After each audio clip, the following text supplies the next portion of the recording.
man ļoti svarīga skaņa un smarža tādā vidē, kuras atrodos.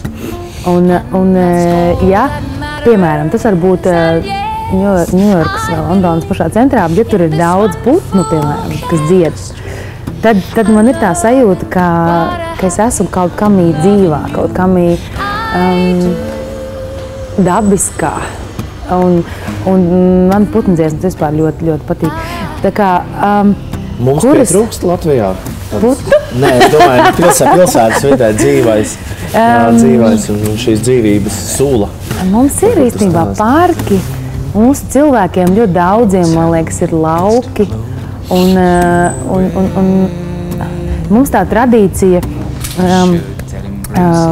tādā varbūt zemkopībā, teiksim tā, un tādā lauku dzīves būšanā ir diezgan sena pārsvarā īstenībā. Un man liekas, ka latvietis bez tā īsti nav īsti latvietis. Un mēs pat audzējam puķis uz balkoniem, vai es varam tagad vienu sīpolu no mammas dārza, kas bija izdīdzis ar tādu lociņiem. Es pirmo gadu šogad es audzēju savus lociņus uz palodzes. Un kaut kā es sāku saprast to, jo agrāk mums bērnībā bija dikti daudz laukos jāstrādā, un tad tā ravēšana galīgi nelikās romantiski. Ja?